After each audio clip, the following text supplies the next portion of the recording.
Bienvenue sur le podcast de l'Église La Bonne Nouvelle de Dijon. Merci de nous suivre afin de plonger ensemble au cœur de la Bible et d'y découvrir le message que Dieu adresse à ceux qu'il aime. Nous serions heureux de vous rencontrer un dimanche au 8B rue Jules Viol à Dijon. Bonne écoute. Vous allez bien ? Donc dans quelques jours, là c'est officiellement les festivités d'hiver. Ils ont commencé à allumer déjà les lumières hier soir, je crois. Hein. C'est hier soir, les parcours lumineux dans la ville de Dijon sont faits, la féerie de Noël et ainsi de suite. Mais ce n'est pas un message sur Noël, mais pourtant, il y a quand même un lien. Annoncer la bonne nouvelle. Qu'est-ce que annoncer la bonne nouvelle ? Premièrement, c'est quoi la bonne nouvelle ? La bonne nouvelle, c'est exactement ce qu'il y avait comme thème pour ce matin. C'est le pardon des péchés. C'est une très bonne nouvelle, le pardon des péchés. Dieu qui veut nous offrir sa grâce. C'est dans quasi toutes les religions, il me semble, toutes les religions du monde, on doit mériter quelque chose. Il faut que nous œuvrions, on doit faire des offrandes, des sacrifices. C'était comme ça dans l'Ancien Testament, mais avec une vue vers le Nouveau. Mais dans toutes les religions du monde, on doit essayer d'être la meilleure personne. Il faut dépenser beaucoup de sous pour ça. Il faut faire des sacrifices pour ça, dans le but d'avoir peut-être la possibilité d'avoir la bienveillance de Dieu. Pour ceux qui connaissent un tout petit peu le Coran, même leur prophète, Mohammed, n'avait absolument pas la certitude du salut. Ils ne savaient pas du tout s'il allait être dans la présence de Dieu, et leur discours, c'est toujours « cela dépendra de la miséricorde de Dieu ». Et pour nous, chrétiens, c'est tellement différent, parce que cette miséricorde de Dieu, elle a été manifestée à la croix. Et c'est exactement la raison pour laquelle, dans le livre des Actes, nous avons maintenant l'apôtre Paul avec Barnabas, et encore un tout petit peu Jean-Marc, qui était un serviteur, il était ceux qui allaient les aider, vont tout quitter pour aller annoncer cette bonne nouvelle. On est toujours dans le livre des Actes, et ce matin, un sens particulier, parce que certainement un appel à l'engagement. Seigneur, je te prie pour ce message, justement, je te prie pour ta parole. Je te remercie pour le rappel de ce pardon, de cette grâce imméritée, Seigneur. Et Père, permets-nous de comprendre comment cette parole est arrivée jusqu'à nous aujourd'hui. Comment est-ce qu'elle a franchi les mers, les continents ? Comment est-ce qu'elle a traversé des lieux difficiles ? Comment est-ce qu'elle a été parfois mise à péril, combattue dans la violence, Seigneur ? Combien en sont morts pour l'avoir proclamée ? Combien ont été, Seigneur, rejetés parce qu'ils l'ont acceptée ? Père, cette parole, cette bonne nouvelle, elle a une histoire pour que nous puissions, Seigneur, comprendre ce que cela t'a coûté et ce que cela coûte encore de la faire parvenir à ceux qui te cherchent sans te connaître et qui aspirent au pardon de leurs fautes. Bénis ce moment, Seigneur, pour la gloire de ton nom.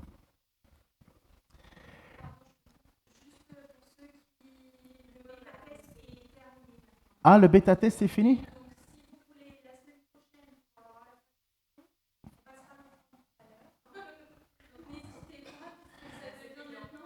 Okay, my daughter said that the beta test of the traduction is finished, of the translation is finished for the moment. We must pay for it, but we have to test if it is, comment tu dis ça, si ça valait la peine. J'ai oublié le nom. Vas-y, dis-le à fond. Necessary. Then we go to pay for the next week and for the traduction. En espagnol, voilà. Et il y a encore d'autres langues. Hein. Donc je reviens, merci chérie. Donc Paul et ses compagnons, voici le texte par lequel nous commençons. Paul et ses compagnons embarquèrent à Paphos pour se rendre à Perge en Pamphylie. Mais Jean se sépara d'eux et retourna à Jérusalem. Je prendrai certainement un jour le temps de prêcher sur cet abandon de Jean, qui s'appelle aussi Marc. Est-ce que c'est trop fort le son de la prédication, ça va ? Parce que comme j'ai tout changé ce matin, évidemment. De Perge, ils poursuivirent leur route et arrivèrent à Antioche de Pisidie. Ils entrèrent dans la synagogue le jour du sabbat et s'assirent. Après le culte de la loi, après la lecture de la loi et des prophètes, les chefs de la synagogue leur firent dire « Frères, si vous avez quelques mots d'encouragement à adresser au peuple, parlez. Frères, si vous avez quelques mots d'encouragement à adresser, parlez. C'est comme ça que se passait en fait la venue lorsque quelqu'un venait dans une synagogue à l'époque et que la lecture, puisqu'on voit l'essence même de ce qui se passait, de ce que le peuple juif faisait, alors qu'on est loin du temple, ils passaient leur temps à lire la loi, donc les 5 livres de la Bible, la Torah, les 5 premiers livres de la Bible, et puis après ça, les prophètes, donc tous les prophètes qu'on a, et puis les prophètes qui vont être encore lus pendant la semaine de lecture. Mais donc les Juifs qui étaient loin de Jérusalem faisaient cela, ils passaient leur temps à réentendre l'Écriture comme nous aujourd'hui. Et pourquoi est-ce qu'on demande à l'apôtre Paul, finalement, de se lever? Eh bien, on va l'expliquer tout de suite. Mais si Paul se retrouve là, à ce moment, il en a fait des kilomètres. Je pense que tu peux mettre l'image suivante avec une petite image. Normalement, il y a une carte. Il doit y en avoir une. Il y en a une. On voit que pour le moment, Paul, lui, il vient de Tars, vous le savez, mais il s'est retrouvé à Jérusalem. De Jérusalem, ils sont partis sur Antioche. Vous allez être un peu confondus aujourd'hui parce qu'il y a 2 Antioches. Il y a Antioche et il y a Antioche de Pisidie. Je vous passe les détails, ça serait trop long, mais il y a 2 villes qui s'appellent Antioche, sauf qu'une on dit Antioche de Pisidie. Antioche est une ville d'ampleur, c'est une ville à la gloire des empereurs en plus. Et donc, il quitte, il va sur Antioche, de là il prend le bateau, il arrive sur l'île de Chypre pour se rendre, comme on l'avait expliqué, à Paphos. À Paphos, ils vont rencontrer Sergius Paulus, un chef, un responsable de toute cette région, et il va y avoir un magicien qui va vouloir s'opposer au discours de Paul. Paul va lui dire d'arrêter de détourner les voies droites du Seigneur. Ce magicien va devenir aveugle, on ne sait pas trop combien de temps il va l'être. Puis, après cet événement, Paul, Barnabas et Jean-Marc, qui eux les abandonnent, continuent leur route et maintenant partent sur Perge, donc ils prennent le bateau pour aller de l'autre côté. Là, vous voyez le début de la flèche rouge, et ils se rendent à Antioche de Pisidie. Pourquoi faire ça? Qu'est-ce qui motive de faire ça? Est-ce qu'ils ont reçu une mission particulière? Est-ce qu'ils ont un objectif particulier? Mais oui, il faut que cette bonne nouvelle soit annoncée. Il faut que des personnes quittent pour aller annoncer. Pourquoi est-ce qu'ils choisissent Perge? On ne sait pas trop, il y a des histoires, on se dit peut-être que pourquoi est-ce qu'ils ne continuent pas le long de la route, et ainsi de suite. On ne sait pas trop. La seule chose qu'on sait, c'est que Paul, quand il va passer de Perge à Antioche, il va traverser dans une région où il y a énormément de brigands. Il y a énormément D'abord, la route, elle est très escarpée, ça passe à travers des montagnes, ce n'est pas une ligne droite. C'est vraiment compliqué, physiquement c'est compliqué, mais en même temps, c'est pas une route agréable. C'est une route où on se fait attaquer. Et Paul va le dire, combien de fois je n'ai pas été en danger sur les routes. Quand il va le dire dans l'Épître aux Corinthiens, et on pense certainement que ce danger sur les routes, c'est cette petite route-là, qui est une longue route quand même. Mais Paul va se retrouver dans cette situation. Pourquoi se mettre en danger? Pourquoi se faire du mal à ce point-là? Pourquoi ne pas rester tranquillement à Jérusalem et puis à continuer à annoncer, ou même à Antioche, ou même à Paphos, puisqu'ils ont la bonne grâce de Sergius Paulus, finalement, des autorités, puisque Sergius Paulus s'est converti. Pourquoi partir? Parce que Paul va le dire à un certain moment, dans sa lettre aux Romains. En Romains 10, 13, 15. On l'avait déjà entendu parce que je crois que c'est Élie qui avait prêché là-dessus. En effet, toute personne qui fera appel au nom du Seigneur sera sauvée. C'est l'idée du pardon. Et Paul dit simplement cette question. Mais comment donc feront-ils appel à celui en qui ils n'ont pas cru? Comment croiront-ils en celui qui n'ont pas entendu parler? Et comment entendront-ils parler si personne ne l'annonce? Et comment l'annoncera-t-il si personne n'est envoyé, comme il est écrit, qu'ils sont beaux les pieds de ceux qui annoncent la paix, de ceux qui annoncent de bonnes nouvelles? Pour Paul, c'est évident. Comment vous imaginez que nous, on peut entendre... Comment est-ce qu'on peut imaginer que le monde puisse se convertir, se tourner vers Dieu, s'ils n'entendent pas le message? Et c'est ce qui motive l'apôtre Paul, parce que Jésus a choisi Paul pour être celui qui allait être le prédicateur pour les non-juifs, Pour le moment, il s'est concentré chez les Juifs. Et c'est pour ça qu'il arrive dans la synagogue des Juifs. Parce que ça a toujours été la volonté de Dieu de d'abord faire connaître la bonne nouvelle, sa présence, son autorité par le peuple de Dieu. À la base, Abraham, sa mission, c'était d'être une bénédiction pour les nations. Mais ça ne s'est pas passé comme ça du tout. Dieu le savait, Dieu le maîtrisait. Mais vous savez combien de kilomètres Paul a parcouru ou bien en charrette, ou bien à cheval, ou bien à pied, ou bien en bateau. Au total, on suppose qu'il a parcouru, sur une période de 10 à 15 ans, 16 000 kilomètres. Alors 16 000 kilomètres en avion, là, tranquille, les yeux dans le nez, tu regardes 3-4 films, tu es à l'aise. Mais à pied, en danger, sans rien, 16 000 kilomètres, c'est énorme. Et il a parcouru cette période-là entre 40 et 60 après Jésus, entre 46 et 60 après Jésus-Christ. Mais ce n'est pas le seul à avoir bougé, l'apôtre Paul. On sait aussi que Thomas est réputé pour avoir été jusqu'en Inde. Ce n'est pas à côté, l'Inde. Et si vous regardez une carte avec les dénivelés, je peux vous assurer que c'est compliqué. Et à l'époque, les routes, ce n'étaient pas des routes comme nous. En fait, il y avait de la route à côté des nids de poules. Nous, on a des nids de poules sur la route. Eux, ils avaient des choses difficiles, même si les routes romaines étaient très bien faites. Ça reste quand même ça reste pas ce qu'on a nous. C'est compliqué. Et en même temps, il y a beaucoup de dangers sur ces routes-là. Pierre, lui, il a prêché jusqu'à Rome. Donc c'est loin, Rome, depuis Jérusalem. Puis on a André, qui est allé en Grèce, lui, de son côté. On a Jacques, qui est allé en Espagne. Jean aurait voyagé, lui, jusqu'en Asie mineure. Et Philippe aurait prêché en Grèce et en Syrie. Donc on voit que rapidement, l'évangile va se répandre. Pourquoi ? Parce que Jésus l'a demandé, l'a souhaité. Il l'a déclaré, allez, faites des nations mes disciples, enseignez-leur tout ce que je vous ai commandé et baptisez-les. Pourquoi on fait des baptêmes ? Baptisez-les, enseignez-leur tout ce que je vous ai commandé et baptisez-les. Et c'est le but de Dieu. Parce que Dieu veut faire quoi ? Et c'est ce qu'on a dit ce matin. Il veut qu'on comprenne que Dieu veut nous offrir son pardon. Dieu veut nous offrir son pardon. Dieu veut offrir cette grâce et il va tout mettre en œuvre pour que nous puissions reconnaître ce que Dieu a fait en Jésus-Christ. Pour nous, aujourd'hui, ça nous semble un petit peu évident, mais ça ne l'est pas du tout. Et ça ne l'était pas plus à l'époque. Paul, à ce moment-ci de l'histoire, c'est la première fois qu'on va l'entendre prêcher.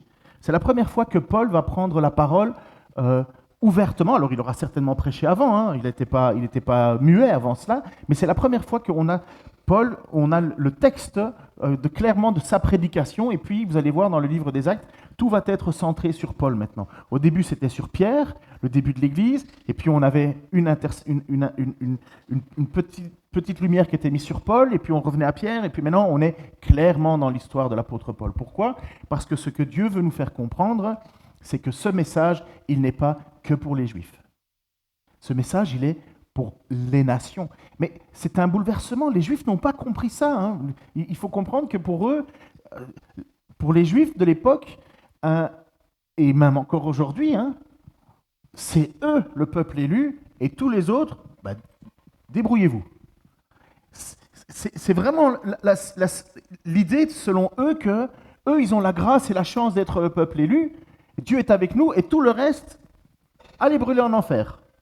C'est vraiment ça le message que eux dans lequel sont restés calés, et ils sont malheureusement, et c'est ça qui irritait énormément Jésus, c'était cette fait qu'ils devaient être une bénédiction, mais ils étaient hypocrites et ils utilisaient ce privilège-là, les responsables, pour s'attirer les honneurs en disant, regardez, c'est nous les intermédiaires entre Dieu et vous, c'est nous l'intermédiaire. Et quand Jésus vient, ils acceptent, ou ils ne reconnaissent même pas leur Fils.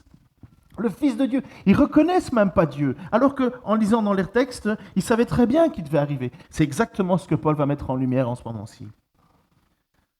Paul se leva. Et pourquoi est-ce qu'on demande à Paul et à Barnabas de parler ? Parce que Paul, c'est un pharisien. Paul, c'est un pharisien qui connaît très très bien les Écritures et qui de plus a été éduqué, enseigné par Gamaliel. Et Gamaliel, dans toute la diaspora juive, donc la diaspora, les gens qui sont dispersés, dans toute la diaspora juive, Gamaliel, c'est un nom important. C'est comme si nous, aujourd'hui, on nous disait, tiens, il a été faire ses études à Polytechnique. Imaginons. En France, quand on dit que tu as un diplôme de Polytechnique ou d'autres, je ne connais pas trop, mais on se dit, ah oui, il a une bonne référence. On connaît. Et là, en fait, dans ce période-là, on connaît Gamaliel, on sait qui il est. Et donc, quand dans cette église si loin de Jérusalem, on a Paul qui est venu s'installer au fond, on lui dit, est-ce que tu n'aurais pas quelque chose à nous dire? Et Barnabas, lui, c'est un lévite, c'est un prêtre, c'est lui qui fait partie de la descendance que Dieu a choisie pour apporter la parole, pour faire les sacrifices. Donc on voit ces deux personnes, on se dit, waouh, ça c'est des gens, il faut qu'on écoute ce qu'ils ont à nous dire. Ce sont des, je ne pourrais pas dire professionnels, mais des mis à part. Dieu a choisi ces gens-là pour nous parler. Et donc, il faut juste vous mettre en contexte, ils sont loin de Jérusalem, ces gens-là. Il n'y a pas les nouvelles qui arrivent dans le journal, et les seules nouvelles qu'on a de Jérusalem, c'est parce que des personnes, des voyageurs viennent et viennent raconter ce qui s'est passé et ce qui a été fait. Et c'est exactement ce qui se passe avec l'apôtre Paul et maintenant Barnabas qui sont là. Barnabé, certains disent Barnabé, Barnabas, le fils de l'encouragement. Donc Paul se lève, texte suivant, Paul se leva, fit un signe de la main et dit, « Israélites, et vous qui craignez Dieu, écoutez. » C'est quoi ces deux personnes, ces deux groupes? Oui, ces deux groupes. Il y a bien les Israélites, ceux qui sont descendants directement de la promesse faite à Abraham, qui ont la circoncision comme signe, et puis les autres qui craignaient Dieu. Il y avait des gens qui s'étaient mis à adorer le Dieu unique, le monothéisme. Les autres religions, c'était très très bizarre, hein, n'oubliez jamais ça. À Antioche de Pisidie, c'était le Dieu, j'ai oublié, Men, on l'appelle Men, M-E-N, mais il y a un Askenon Men, je crois, et qui était un dieu local, entre guillemets local, dans le sens où si on voulait avoir on allait vers ce dieu-là, faire des offrandes dans le but de bénir les récoltes, et ainsi de suite.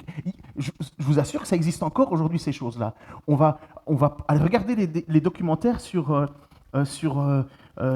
en Bolivie ou tous ces côtés d'Amérique du Sud, où les gens apportent encore des offrandes juste parce qu'ils vont traverser une route. Il y a un totem, ils amènent soit de l'alcool, ou bien des fruits, ou bien même des cigarettes, de n'importe quoi, parce qu'ils disent qu'il faut apaiser les dieux qui vont être favorables pour que nous puissions atteindre notre objectif, pour bénir notre route, ou bien d'autres qui vont dire « j'ai besoin que tu bénisses mes récoltes ».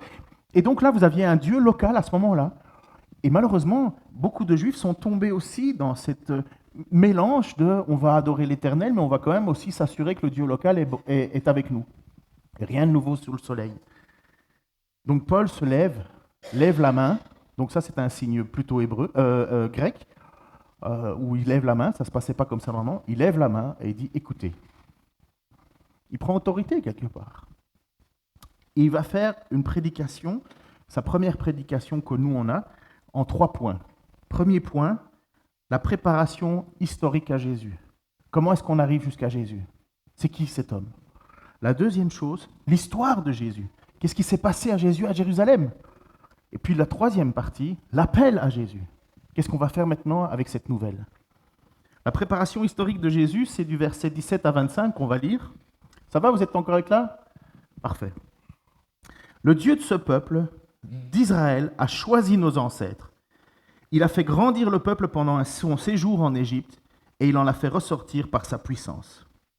Il les a supportés près de 40 ans dans le désert et après avoir détruit 7 nations dans le pays de Canaan, il leur a accordé leur territoire comme propriété. Après cela, durant 450 ans environ, il leur a donné des juges jusqu'au prophète Samuel, dont en plus Martin est en train de nous enseigner. Ils ont alors demandé un roi. Et Dieu leur a donné pendant 40 ans Saul, fils de Kis, de la tribu de Benjamin.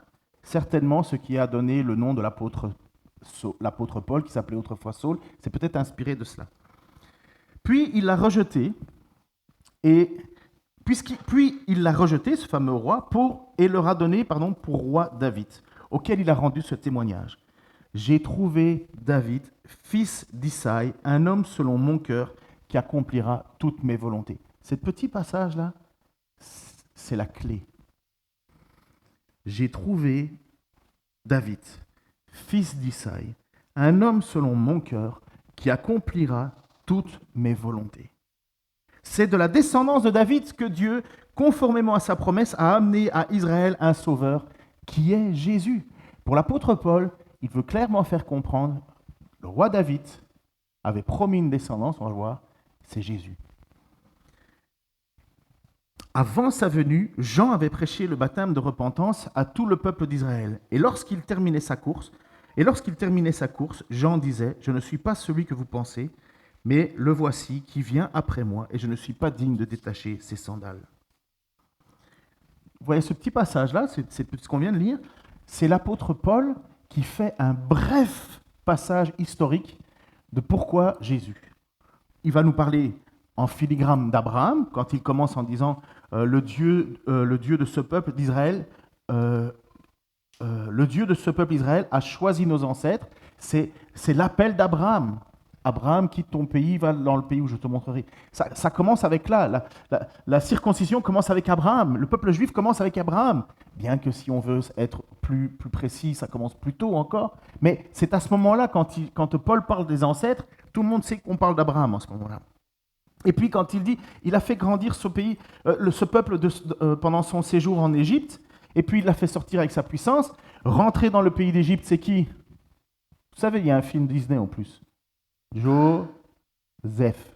C'est Joseph qui rentre dans le pays d'Égypte. C'est lui qui va accueillir ses frères, son père, et d'où les 12 tribus d'Israël vont être là. Et lorsqu'ils sortent d'Égypte, c'est qui les fait sortir? Mais Moïse. Mais dans la tête des Juifs à cette époque-là, c'est des noms évidents, quoi. C'est Abraham, donc il est en train de nous parler d'Abraham, il est en train de nous parler de Joseph, il est en train de nous parler de Moïse. Et puis il nous dit, il a supporté pendant près de 40 ans dans le désert. C'est les 40 ans que le peuple a tourné en rond. Et pendant ces 40 ans, le peuple il n'était pas très fidèle. C'est pendant ces 40 ans qu'ils ont instauré un veau d'or, une idole. C'est dans ces 40 ans que le peuple disait « Ah, moi, je veux retourner en Égypte. On était bien là-bas. Qu'est-ce qu'on fait ici dans ce désert? Il y a du sable, il n'y a rien. » Bref. Et puis après ça, il dit pendant 450 ans, juste après cette sortie du désert, ils ont parcouru le pays de Canaan et ils ont mis en déroute 7 peuples. Et ça, c'est parce que Dieu avait demandé à Josué de rentrer dans ce pays. C'est pas Moïse qui est rentré dans le pays de Canaan, dans le pays promis. C'est Josué. Et c'est Josué qui était entre guillemets, le guerrier pour Dieu, qui devait juger ces peuples qui étaient des peuples idolâtres, qui pratiquaient le sacrifice d'enfants pour leur Dieu. Et c'est à ce moment-là que Dieu finalement juge ces peuples-là, en disant, c'est fini. Mais ce peuple, plutôt que de faire exactement ce que Dieu demande, quand Josué meurt, ils abandonnent. Ils font plus ce que Dieu a demandé. Ils disent, oh, on est tranquille, on va pas faire la guerre. Hein. Mais Dieu leur avait dit de chasser ces peuples qui étaient mauvais. Puis, ils ne l'ont pas fait. Et qu'est-ce qui s'est passé? Eh bien, le peuple est tombé en déroute. Le peuple se faisait constamment attaquer, soit par les Amalécites, soit par les Philistins. Ils se faisaient attaquer, ils étaient toujours à la merci des guerres. Pourquoi? Parce qu'ils n'avaient pas chassé ces peuples comme Dieu l'avait demandé. Et ça, c'est toute la période des juges. Pour ceux qui ont déjà lu les juges, c'est un éternel recommencement. On abandonne Dieu, on se tourne vers les dieux des autres nations, et ainsi de suite. Et puis, ils commencent à être soit attaqués, soit la famine. Et puis alors, ils crient à Dieu, « Oh, pardon, excuse-nous, pardonne-nous. » Et Dieu suscite un juge, un libérateur, mais qui est loin d'être un modèle. Et puis, voilà cette période des juges qui nous amène à Samuel, dont, comme je vous ai dit, Martin est en train de nous parler. Et Samuel, il fait quoi? Il rétablit les choses, il rétablit un peu l'ordre. Mais en même temps, il annonce, Samuel, le peuple se tourne vers Samuel en disant, on veut un roi, nous. On veut un roi, on en a assez d'être dirigé par des prophètes et par des prêtres et par un Dieu qu'on ne voit pas. On veut un roi qu'on voit. Et Samuel, il est fâché en disant, mais enfin, pourquoi ils font ça? Et Dieu dit à Samuel, sois pas triste, c'est moi qui le rejette. C'est moi qui le rejette. Donc ce peuple, il est loin d'être un modèle, vous comprenez? C'est pas un peuple qui fait tout le temps ce que Dieu veut et que Dieu dit en échange, je vais les bénir. Ils sont tellement magnifiques. Non, au contraire. Dieu leur donne un roi et ce roi Saül, pour ceux qui vont entendre tout autour de l'histoire du livre de Samuel, c'est vraiment un mauvais roi. C'est un roi qui pense qu'à lui, jaloux. C'est un roi qui oppresse son peuple. C'est un roi qui ne fait absolument rien de ce qu'il faut. Il est religieux de façade. C'est un roi qui s'imagine que parce qu'il va prendre le coffre de l'Alliance et aller faire la guerre avec le coffre de l'Alliance, ben ils vont avoir la victoire. C'est du mysticisme. Ce n'est pas un homme selon le cœur de Dieu. C'est un homme qui veut utiliser Dieu pour ses propres... pour son propre plaisir. Et à ce moment-là, dans tout ce temps qui est mais vraiment de la noirceur, Dieu a suscité David, un jeune garçon qui à la base tenait ses troupeaux, fils d'Isaïe. Personne ne mettait les regards sur cet homme. Un jeune homme, sans histoire, mais un jeune homme qui, quand il était dans ses champs, avec ses animaux, il criait à Dieu. Parce que personne ne le voyait, lui, il aimait Dieu. Il aimait Dieu dans une période où presque tout le monde avait abandonné Dieu. Parce qu'il avait le cœur tel que Dieu le voulait. Et vous voyez, c'est l'espoir qui arrive au milieu du désespoir. C'est David qui va réunir ces 12 tribus. C'est sous David qu'il va y avoir le royaume d'Israël qui n'était que un. Après David, il va y avoir des séparations. Ils vont commencer de nouveau à se battre et à faire n'importe quoi, adorer des faux dieux et ainsi de suite. Mais David, quand Paul est en train de parler de David à ces gens dans cette synagogue, ils se disent « Ah, c'était quand même la plus belle époque. Ah, la belle époque du roi David. On était unis, on était forts. On avait quelqu'un qui nous dirigeait selon le cœur de Dieu. On avait quelqu'un qui nous défendait des attaques extérieures. On avait quelqu'un qui aimait vraiment Dieu. Ah, le roi David, comme c'était un bon homme.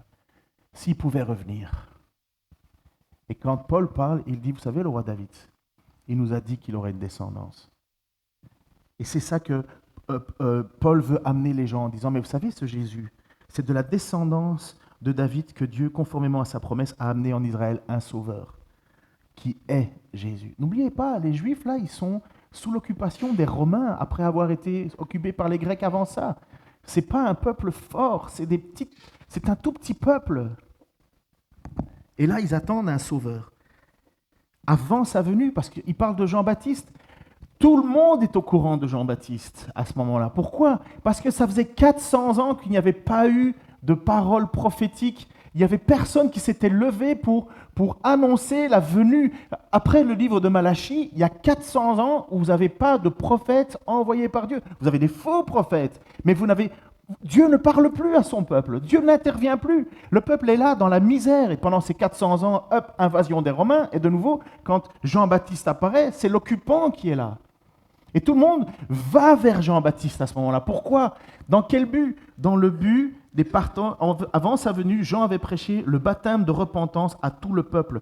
N'oubliez pas, des gens venaient de très loin pour se faire baptiser. Dans les histoires qui vont arriver, il y a Paul qui va être sur le chemin pour aller vers Éphèse et il va rencontrer des disciples de gens qui n'étaient même pas au courant qu'il y avait le baptême du Saint-Esprit. Ils étaient juste des disciples de l'apôtre Jean. Donc n'oubliez pas, comprenez qu'il y avait des gens qui étaient venus à Jérusalem et qui avaient entendu qu'il y avait la possibilité de repentance, qu'il y avait la possibilité de revenir à Dieu.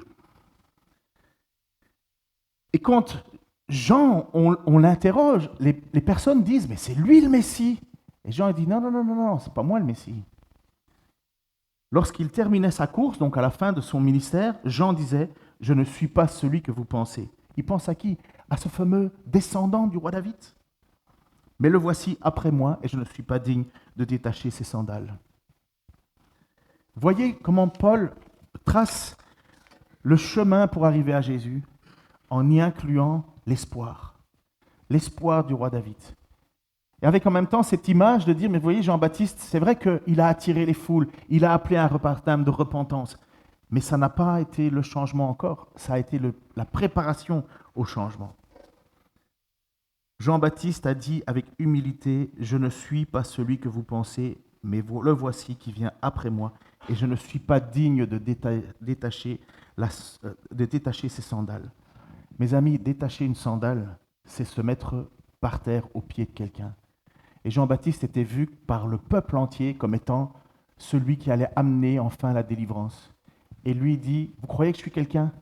Face à celui qui arrive, je suis personne. Même détacher ses sandales, je ne suis pas digne. Comprenez là. Et Jean-Baptiste, c'était un gars entier. Hein. C'était pas un gars qui était dans la négociation de sa vie. C'était tout pour Dieu. Il vivait dans le désert, il mangeait du miel et des sauterelles. C'était vraiment un homme, et il était habillé avec peau de chameau sur lui, un homme bizarre, mais un homme complètement entier pour Dieu. Et il dit, vous croyez que moi je suis vraiment entier pour Dieu ? Vous imaginez même pas celui qui arrive. Donc après ce survol historique, Paul va parler maintenant de Jésus et il va leur parler de ce Messie. Messie dont certainement les gens dans cette église, les gens dans cette synagogue ont très peu ou pas du tout entendu parler. Le ministère de Jésus, 3 ans, hein, 3 ans, une flèche. Pouf.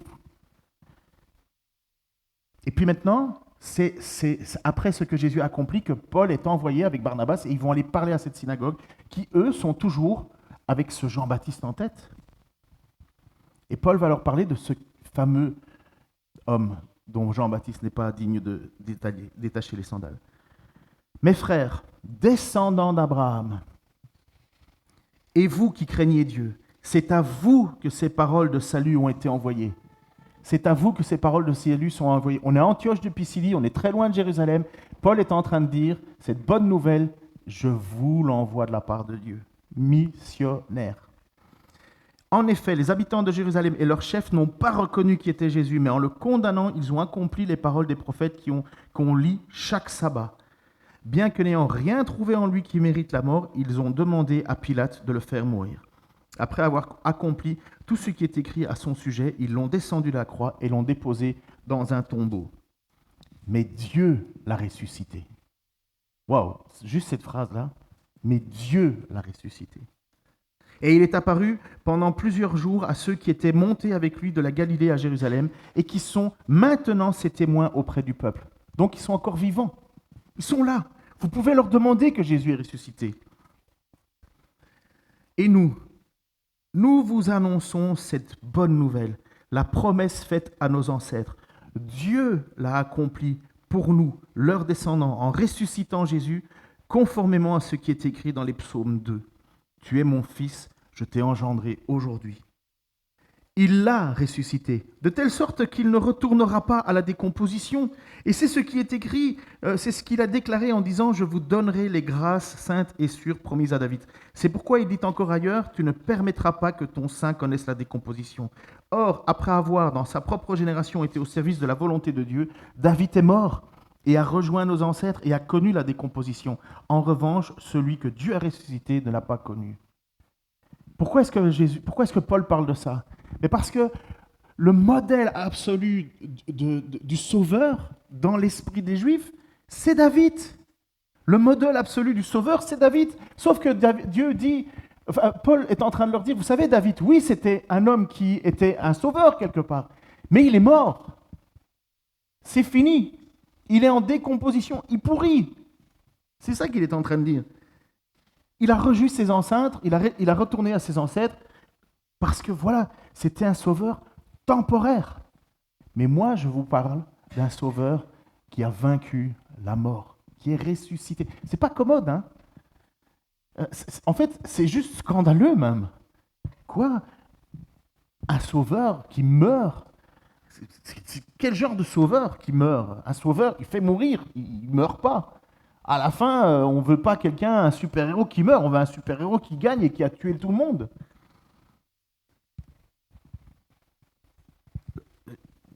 Mettez-vous bien en tête que pour Paul, les frères de Jérusalem, là, les frères qui sont à Antioche de Pisidie, si Paul n'est pas envoyé, ils ne savent pas ce que Jésus a fait. Ils ne savent pas ce que Dieu a fait. Il faut des messagers. Comment entendront-ils si personne n'est envoyé ? Comment se convertiront-ils ? Et comment ils pourront se mettre à louer la grâce de Dieu si on ne leur parle pas ? Ils ont fait... Et puis, Paul va mettre l'accent maintenant sur les religieux. Parce que c'est quand même un peu bizarre. Vous êtes à Antioche de Pisidie, hein, vous êtes dans votre synagogue, et vous entendez que vous avez un sauveur qui est arrivé à Jérusalem. Bah alors, c'est la fête. Ça devrait être la fête. Le sauveur est enfin là. Non. Paul est en train de leur dire, vous savez, ce sauveur, en fait, il n'a pas été reconnu par les siens. Comment ça, il n'a pas été reconnu par les siens ? C'est quoi l'idée ? Si eux, à Jérusalem, qui l'ont vu vivre, qui ont marché avec lui, qui l'ont connu, mais finalement, ils le reconnaissent pas, ben alors pourquoi est-ce que nous, qui sommes ici, loin de l'histoire, on va le reconnaître ?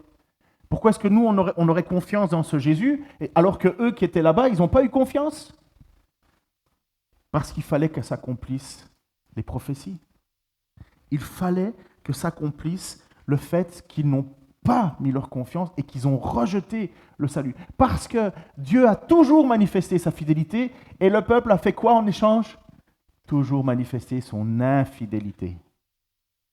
C'est pour ça que dans ma prière encore ce matin, je disais, si on imagine mériter quoi que ce soit, vous pouvez partir, il n'y a pas de salut pour vous.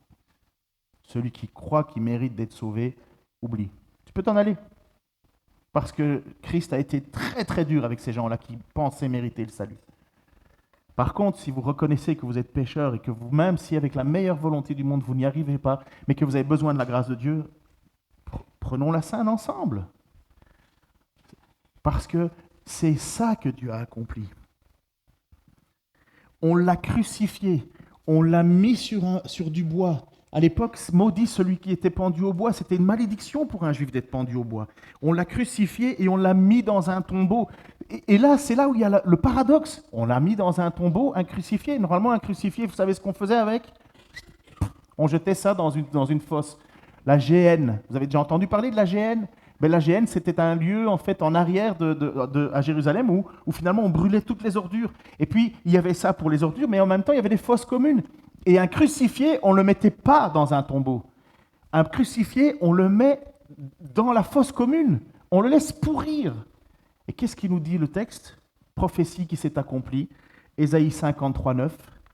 On a mis son tombeau parmi les méchants, sa tombe avec les riches. C'était comment il s'appelait encore celui qui a creusé la tombe? Joseph d'Arimathée, je crois, c'est ça. Hein, qui avait creusé une tombe. Un riche. On a mis son tombeau parmi les méchants, sa tombe avec les riches, alors qu'il n'avait pas commis de violence, il n'avait pas eu de tromperie dans sa bouche. Si quelqu'un se mettait à lire les Écritures à ce moment-là, comme Paul est en train de les encourager, il est en train de les encourager à dire, mais regardez, c'était annoncé qu'ils allaient le rejeter. Mais regardez, ils l'ont crucifié, mais on l'a quand même mis dans un tombeau. Ça ne se fait pas.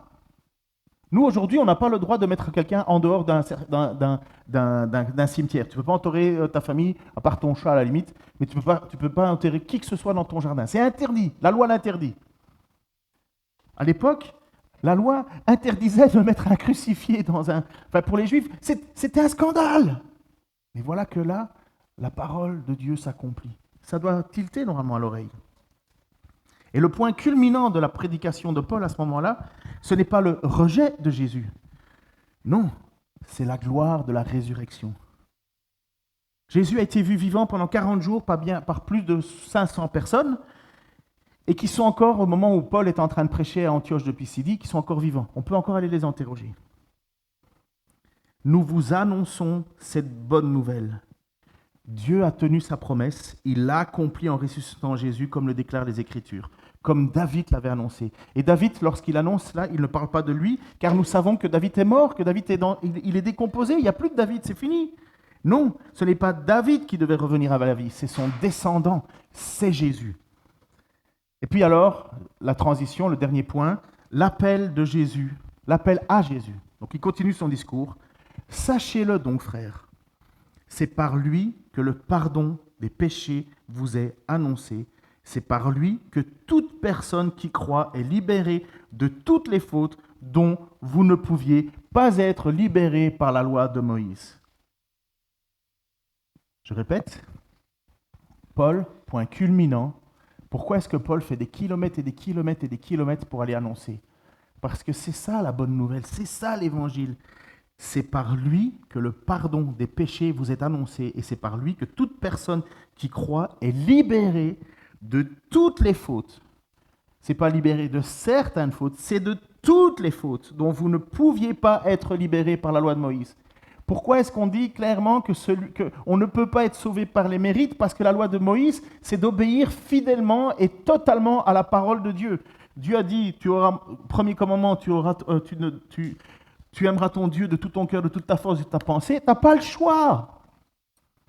Tu dois le faire. Comme Jacques va dire, celui qui désobéit à un commandement désobéit à la loi tout entière.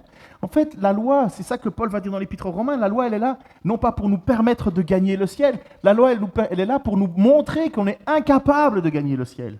On est incapable d'atteindre la profondeur de Dieu. Et c'est pour ça que les Juifs devaient constamment amener un sacrifice, tous les ans un sacrifice, tous les ans un sacrifice. Le prêtre, quand il rentrait dans le temple, il devait faire un sacrifice pour lui, parce qu'il était déjà pécheur lui-même, et puis il devait faire un sacrifice pour le peuple. Et tous les ans, il fallait recommencer. Parce que tous les ans, on est pécheur, on repêche constamment.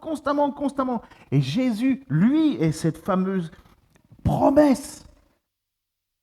Libéré de toutes les fautes dont vous ne pouviez pas être libre par la loi de Moïse. Dites ça à un juif à l'époque, c'est à la fois une bonne nouvelle ou un scandale.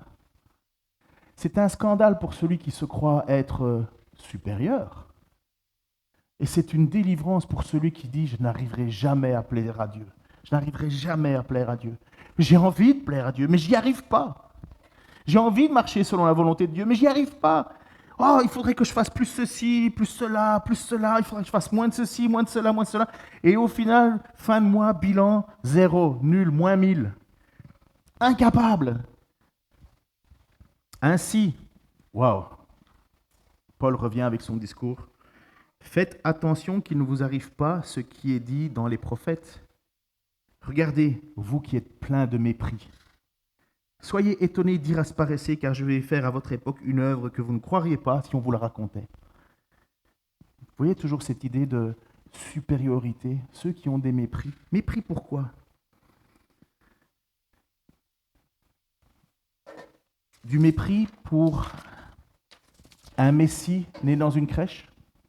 C'est quoi ça pour un sauveur né dans une crèche? Il n'y a même pas un hôtel qui peut l'accueillir? Non, il va dans une grotte avec des animaux et ça pue, c'est moche. Un Messie,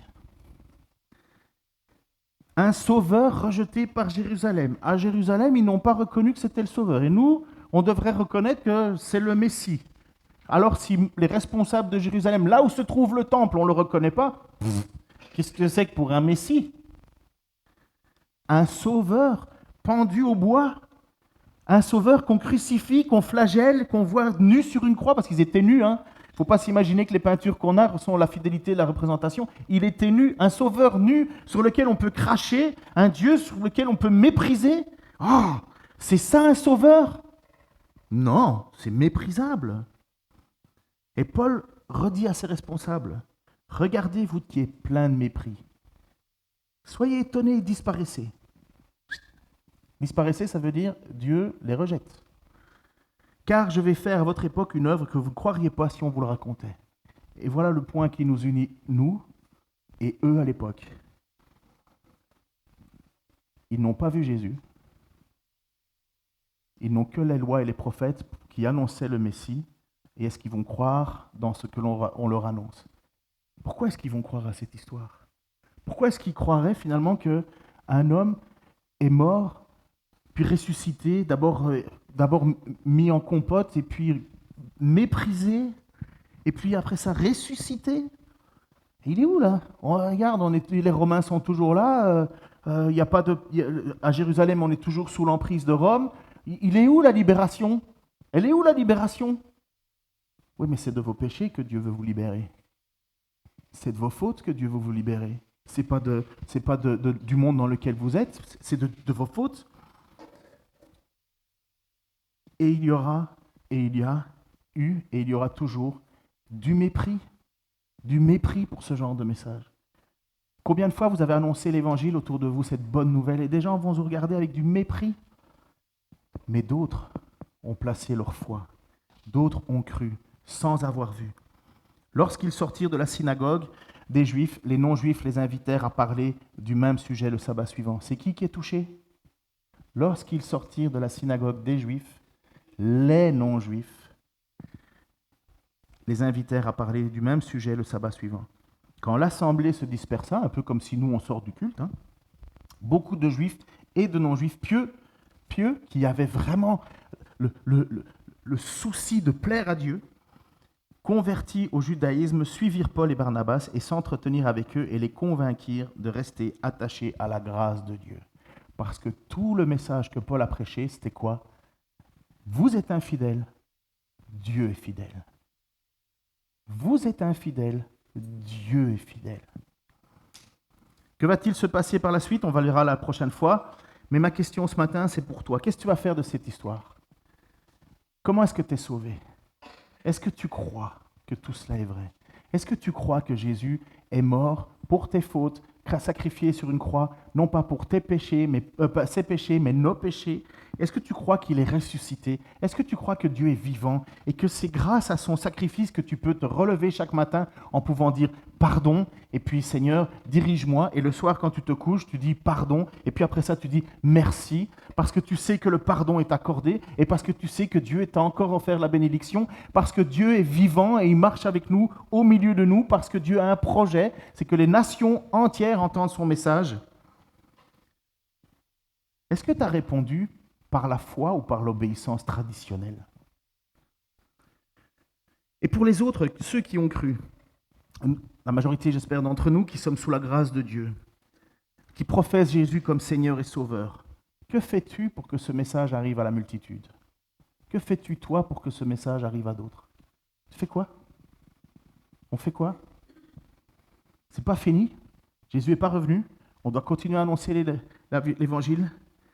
Le fais-tu connaître autour de toi? Ta famille, tes amis, tes collègues? Est-ce que tu pries à Dieu que Dieu ouvre une porte pour que tu puisses annoncer l'évangile? Ou bien l'évangile, c'est la seule chose que tu vis le week-end quand personne ne connaît parce que tu vois d'autres personnes, d'autres milieux, mais le lundi au boulot, parce qu'on vous a dit, c'est interdit de parler de Jésus. Alors vous dites, ah ben oui, je ne vais certainement pas parler de Jésus. Oui, mais moi, je suis prêt à souffrir pour Christ. Je ne vais pas le balancer comme ça partout, mais je vais faire en sorte que des portes s'ouvrent. Si c'est uniquement le confort qu'on veut, Et est-ce que tu soutiens financièrement un missionnaire quelque part? Vous savez, quand j'étais au Sénégal, ça m'a touché, parce qu'il y avait des pasteurs un peu partout, et quand on m'a dit, vous savez combien ça coûterait pour soutenir un pasteur pendant 1 mois au Sénégal? Donnez-moi juste un chiffre comme ça, levez la main, faites des enchères. Ouais, toi, t'es chiche, toi. 250 € et 250 € par mois et un pasteur peut enseigner la Bible. Parce que nous, on a les bagnoles, ok? Eux, ils n'en ont pas. La plupart du temps, c'est du vélo et encore, c'est des charrettes parce qu'il y a du sable. Et ils vont de village en village annoncer. Je reviendrai avant que je parte, je vais vous montrer des trucs.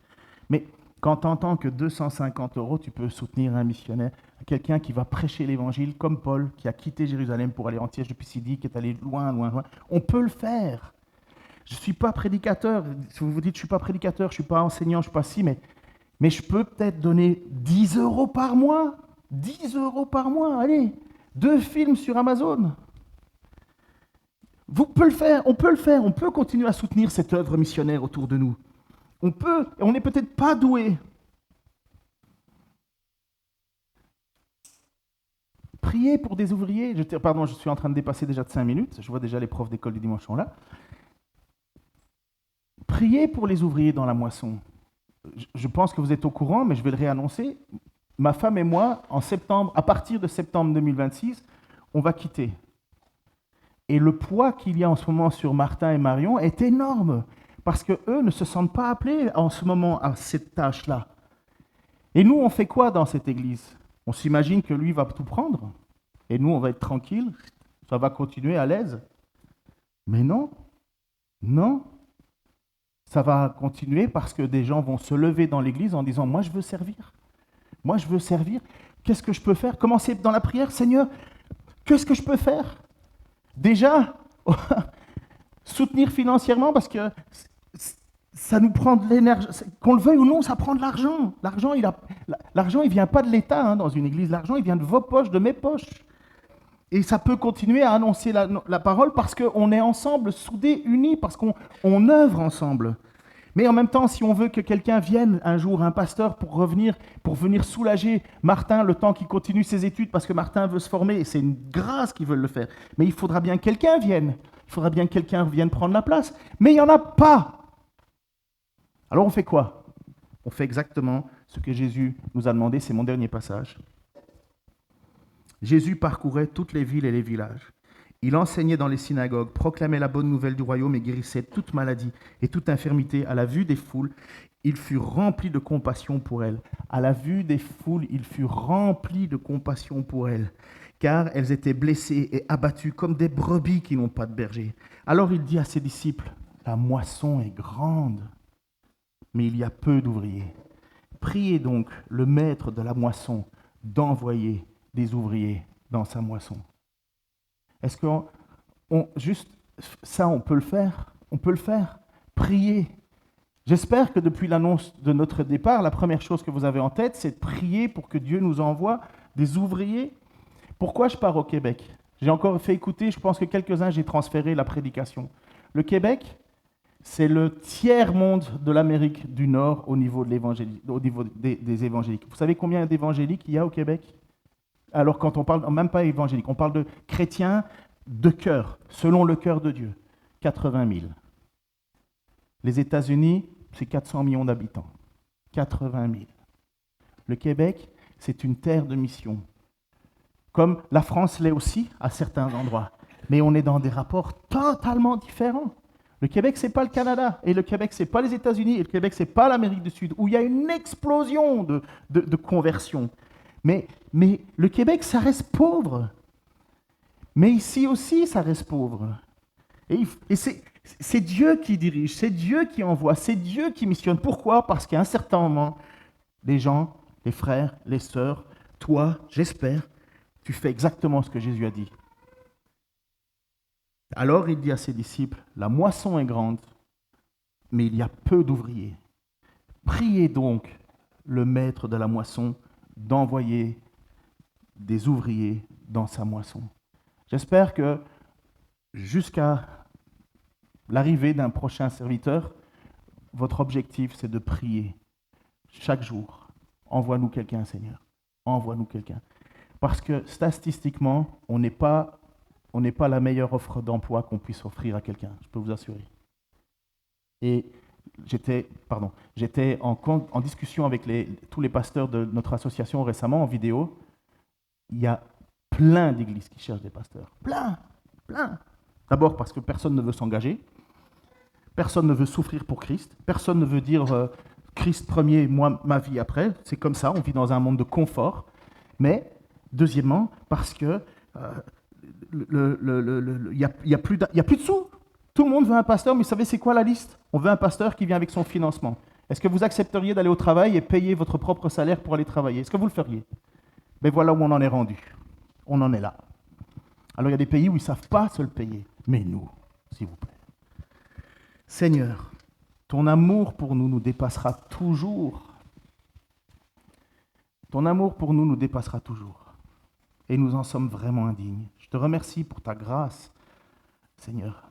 Je te remercie pour l'apôtre Paul que tu as suscité, parce que c'était ta volonté, et qui a traversé, Seigneur, des territoires dangereux, des mers agitées, de l'opposition, des combats, de l'injustice, la prison, parce qu'il était convaincu, parce que tu l'avais convaincu, qu'il n'y a pas d'autre moyen pour que des personnes se tournent vers toi que d'entendre ton message. Nous savons, Seigneur, que c'est toi qui ouvres les cœurs ou qui les fermes, mais nous savons que nous sommes responsables de notre cœur fermé et que nous te reconnaissons ta grâce pour nos cœurs ouverts. Je te prie, Seigneur, que d'ici quelques années, notre Église envoie elle-même des missionnaires. Je te prie, Seigneur, que pour d'ici quelques années, notre Église soit reconnue pour avoir un cœur pour la mission, un cœur pour que d'autres entendent ta parole et qu'ils puissent eux aussi être délivrés du fardeau de ses péchés. Bénis, Seigneur, et bénis cette Église qui a tellement besoin de toi, comme toutes les Églises. Nous te prions pour la moisson, Seigneur. Je te prie pour un pasteur qui viendra ici par la suite. Je te prie, Seigneur, pour cette communauté, mes frères, mes sœurs, Seigneur, qui t'appartiennent, que tu as lavé de leurs péchés. C'est ton peuple, c'est ton sang qui a coulé pour eux. Prends-en soin, Seigneur, dans le nom de Jésus-Christ. Amen.